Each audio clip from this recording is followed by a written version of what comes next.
7 सितंबर 2008 दोपहर 1:20 आजमगढ़ जिले का कटिया गांव 40 गाड़ियों का एक विशाल काफिला तेज रफ्तार से आगे बढ़ रहा था। इस काफिले के बीचों बीच ठीक 7वें नंबर पर एक लाल रंग की एसयूवी चल रही थी। ये लाल गाड़ी कोई आम गाड़ी नहीं थी और ना ही इसमें बैठा व्यक्ति कोई आम इंसान था। हिंदू युवा वाहिनी की लगभग 200 मोटरसाइकिलों ने इस पूरी लाइन को चारों तरफ से एक मजबूत किले की तरह घेरा हुआ था। अचानक एक बड़ा पत्थर सीधा उस लाल रंग की एसयूवी से आकर टकराता है। अगले ही पल आसमान से पत्थरों और पेट्रोल बम की बरसात शुरू हो जाती है। चारों तरफ से तेज धार वाले हथियार लिए नकाबपोश लोगों की एक बहुत बड़ी भीड़ इस काफिले पर टूट पड़ती है। उनके हाथों में कुल्हाड़ी, तलवार और जलते हुए पेट्रोल बम थे। हमलावरों का मकसद बिल्कुल साफ था। वो केवल एक इंसान की तलाश में थे। वो नाम था उस लाल एसयूवी में बैठने वाले भगवाधारी सन्यासी का। वो नाम था योगी आदित्यनाथ।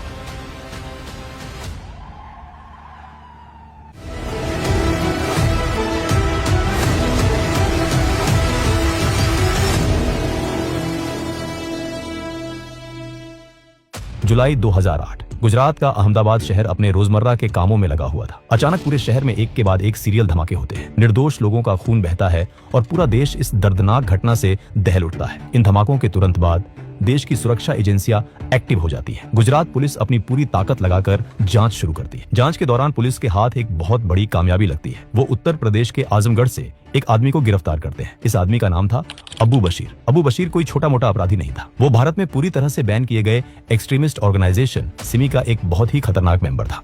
गुजरात पुलिस ने अबू बशीर को इन धमाकों के असली मास्टरमाइंड के रूप में गिरफ्तार किया गया था। लेकिन जैसे ही अबू बशीर की गिरफ्तारी होती है, उत्तर प्रदेश की समाजवादी पार्टी और बीएसपी जैसी बड़ी राजनीतिक पार्टियों के कुछ बड़े नेता दिन रात इस आतंकी मास्टरमाइंड के समर्थन में बयान देने लगते हैं, जिस वजह से आम लोग, खास तौर पर हिंदुओं को बहुत गुस्सा आ रहा था। इसी गुस्से और निराशा के बीच हिंदू युवा वाहिनी और प्रदेश के अन्य कई हिंदू संगठन एक बहुत बड़ा फैसला लेते हैं। वो तय करते हैं कि वो एक एंटी टेररिज्म रैली निकालेंगे। इस बड़ी रैली को एड्रेस करने के लिए गोरखपुर के सांसद योगी आदित्यनाथ को बुलाया जाता है। तय किया जाता है कि 7 सितंबर 2008 की दोपहर को योगी आदित्यनाथ आजमगढ़ के डीएवी ग्राउंड में पहुंचेंगे और इस एंटी टेररिज्म रैली में अपना भाषण देंगे। 7 सितंबर 2008 40 गाड़ियों का एक विशाल काफिला आजमगढ़ निकलने के लिए पूरी तरह तैयार खड़ा था। इस काफिले में 7वें नंबर पर योगी आदित्यनाथ की जानी मानी लाल रंग की एसयूवी खड़ी थी। इस पूरे कन्वॉय को हिंदू युवा वाहिनी के लड़कों ने अपनी 200 मोटरसाइकिलों से चारों तरफ से घेरा हुआ था। ये सारा इंतजाम कोई दिखावा नहीं था। प्रशासन और सुरक्षा एजेंसियों को इस बात की पूरी पक्की जानकारी थी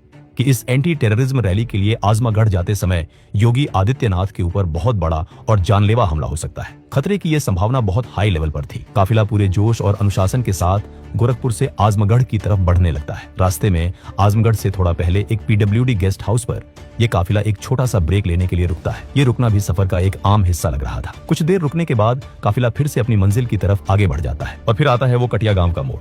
जैसे ही दोपहर 1:20 पर काफिला कटिया गांव की सड़कों से गुजर रहा होता है, हमलावर अपने प्लान को अंजाम दे देते हैं। लाल गाड़ी पर पत्थर लगने के बाद जो पेट्रोल बम की बारिश होती है, वो किसी भी इंसान को डराने के लिए काफी थी। अपने हाथों में तेज धार हथियार लिए नकाबपोशों की भीड़ सीधा काफिले पर धावा बोल देती है। ये हमला इतना अचानक और इतनी तेज गति से होता है कि योगी जी के निहत्थे समर्थकों में बहुत बड़ी हड़बड़ी मच जाती है। इस भारी अफरा तफरी में पूरा काफिला 3 हिस्सों में बढ़ जाता है। गोरखपुर से निकली उन 40 गाड़ियों में से आगे चलने वाली 2-4 गाड़ियां तो काफी ज्यादा आगे निकल जाती हैं। बाकी की ज्यादातर गाड़ियां हमले की वजह से काफी पीछे ही रुक जाती हैं। लेकिन बीच की 6-7 गाड़ियां ऐसी थीं जो उन खतरनाक हथियारबंद हमलावरों के ठीक बीचों बीच फंस जाती हैं। दुर्भाग्य से वो लाल रंग की एसयूवी भी इन्हीं फंसी हुई गाड़ियों में से एक थी। ये नकाबपोश आदमी इस काफिले की गाड़ियों से एक एक आदमी को बाहर खींचने लगते हैं। वो गाड़ियों के शीशे तोड़ रहे थे और लोगों को बेरहमी से मार रहे थे। उनका मेन टारगेट थे योगी आदित्यनाथ।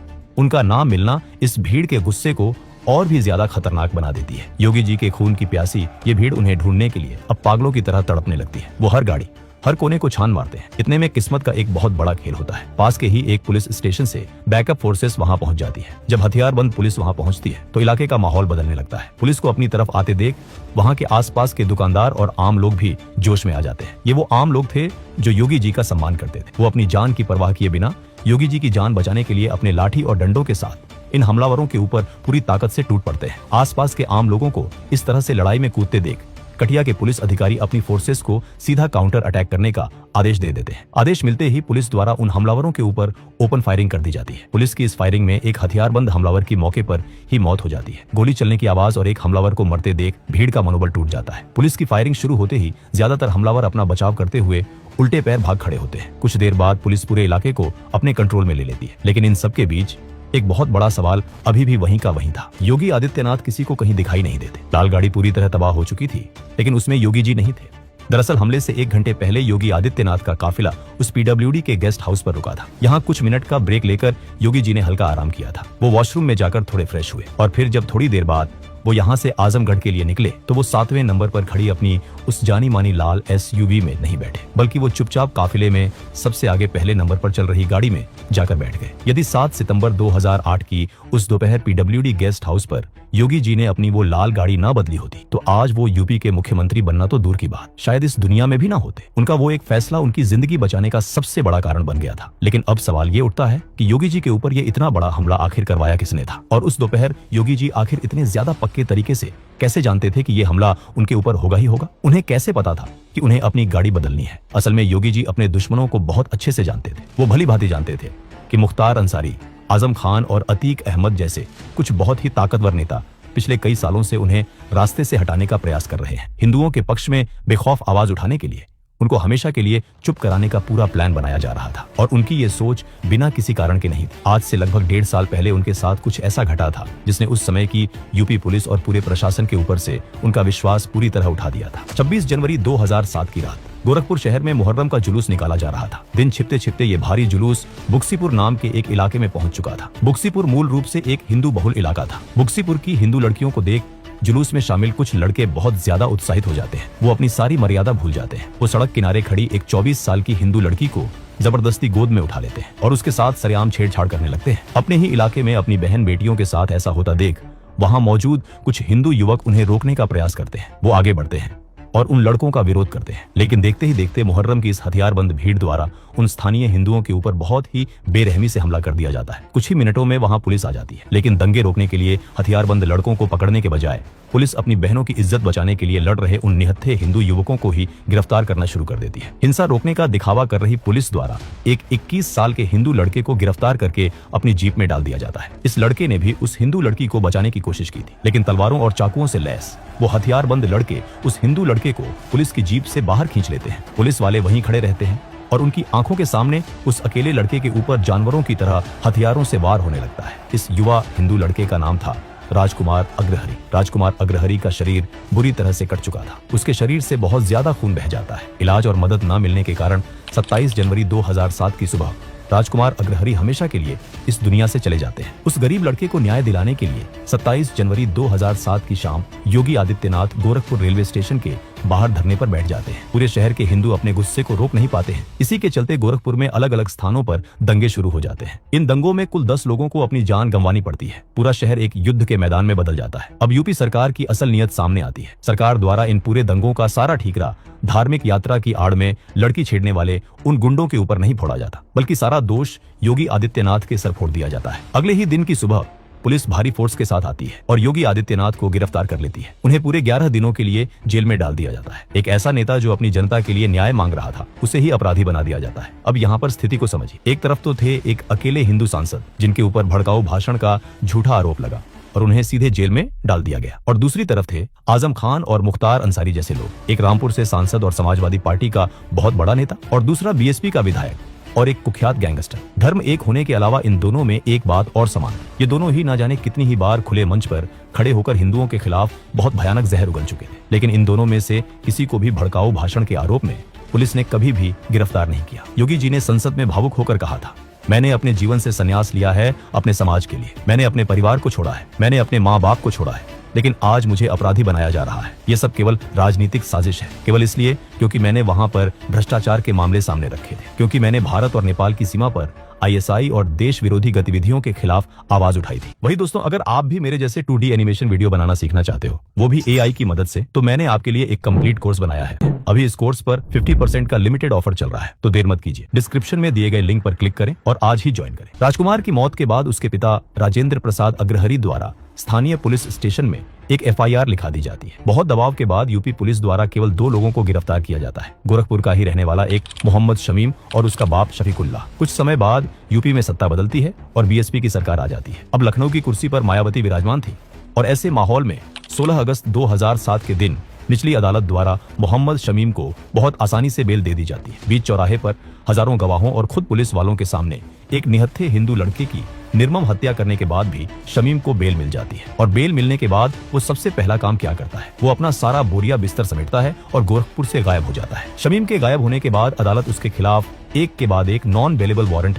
जारी करती रहती है, लेकिन वो एक भी तारीख पर अदालत में पेश नहीं होता और न ही यूपी पुलिस उसे अदालत में पेश कर पाती है। देखते ही देखते पूरे 5 साल का लंबा समय निकल जाता है। मोहम्मद शमीम को कानूनन फरार घोषित कर दिया जाता है। 10 अक्टूबर 2012 के दिन कोर्ट द्वारा शमीम और उसके बाप शफीकुल्लाह को दोषी मानते हुए आजीवन कारावास की सजा सुना दी जाती है। लेकिन कोर्ट के इस कड़े फैसले से राजकुमार अग्रहरि के परिवार को जरा सी भी शांति या सुकून नहीं मिलता। उनके बेटे का कातिल तो अभी भी आराम से खुला घूम रहा था। राजकुमार अग्रहरि की हत्या और मोहम्मद शमीम को फरार हुए पूरे 16 साल बीत चुके थे और समय पूरी तरह बदल चुका था। राज्य में लगातार दूसरी बार कमल की सरकार आ गई थी और बीजेपी द्वारा उसी सन्यासी को राज्य का मुख्यमंत्री बनाया गया था जिसके ऊपर कभी इस प्रदेश में दिन दहाड़े जानलेवा हमला हुआ था, जिसे कभी गोरखपुर में दंगे भड़काने के झूठे आरोप में पूरे 11 दिनों तक जेल की काल कोठरी में रखा गया था। योगी आदित्यनाथ लगातार दूसरी बार यूपी के सीएम बन गए थे। अब प्रशासन उनका था और पुलिस उनकी थी। 11 सितंबर 2023 के दिन यूपी पुलिस को एक बहुत पक्की इन्फॉर्मेशन मिलती है। उन्हें पता चलता है कि मोहम्मद शमीम गोरखपुर वापस आ गया है और कोतवाली एरिया के निजामपुर इलाके में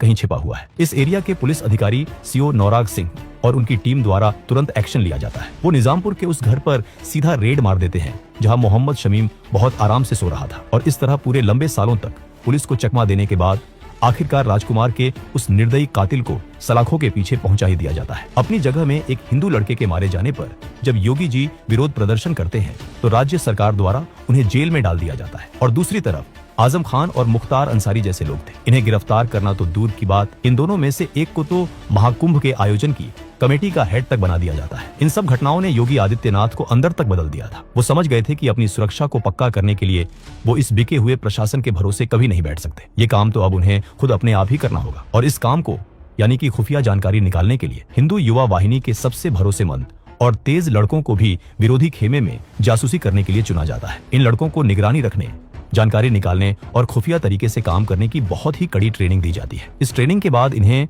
मुख्तार अंसारी, आजम खान और अतीक अहमद जैसे खतरनाक बाहुबली नेताओं के गैंग्स में बहुत ही सफाई के साथ प्लांट कर दिया जाता है। ये यूपी के कुछ ऐसे बाहुबली नेता थे जो मुलायम और मायावती के शासन में खुद को भगवान समझने लगे थे। उन्हें लगता था कि उनका किला कोई नहीं तोड़ सकता, लेकिन योगी आदित्यनाथ के ये खुफिया एजेंट्स अपनी जान बहुत बड़े खतरे में डालकर इनके मजबूत किले को अंदर से भेदना शुरू कर देते हैं। ये उसी हिंदू युवा वाहिनी के जाबाज खुफिया एजेंट थे जिन्होंने योगी आदित्यनाथ और उनकी टीम को उस पहले बड़े हमले की पूरी इन्फॉर्मेशन समय रहते दे दी थी।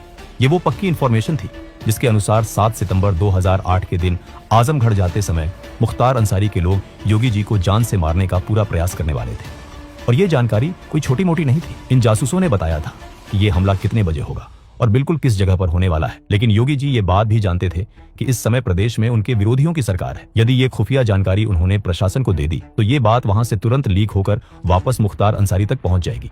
अगर ऐसा हुआ तो अंसारी अपना प्लान तो बदल ही देगा, लेकिन साथ ही योगी जी के वो जाबाज लड़के जो अपनी जान को बहुत बड़े खतरे में डालकर उसके गैंग में काम कर रहे हैं, उनकी जान भी बैठे बिठाए चली जाएगी। यही वो सबसे बड़ा कारण था कि 7 सितंबर 2008 की उस दोपहर जब Yogi Adityanath PWD guest house पर रुके तो उन्होंने बिना किसी को भी बताए अपनी वो लाल गाड़ी बदल ली। इसीलिए वो खतरनाक स्पॉट आने से ठीक 5 मिनट पहले योगी जी के इशारे पर उनका ड्राइवर गाड़ी को फुल स्पीड में दौड़ाने लगता है। सबसे आगे वाली गाड़ी को तेज होता देख उनके पीछे आ रही गाड़ियां भी अपनी स्पीड बहुत बढ़ा देती हैं। हमलावरों को जो पुरानी जानकारी मिली थी उसके अनुसार योगी जी 7वें नंबर पर चल रही लाल एसयूवी में होने वाले थे, इसलिए उन हमलावरों का सारा ध्यान और उनका सारा गुस्सा सिर्फ उस लाल गाड़ी पर ही लगा हुआ था। और इस तरह योगी आदित्यनाथ को मारने के लिए रचा गया वो बहुत बड़ा प्लान, जिसके बनाने और लागू करने पर करोड़ों रुपए खर्च किए गए थे, उसे एक अकेले निहत्थे भगवाधारी सन्यासी द्वारा पूरी तरह से विफल बना दिया जाता है। अपनी जान पर आए इतने बड़े खतरे को पार करने के बाद भी योगी जी के चेहरे पर कोई डर नहीं था।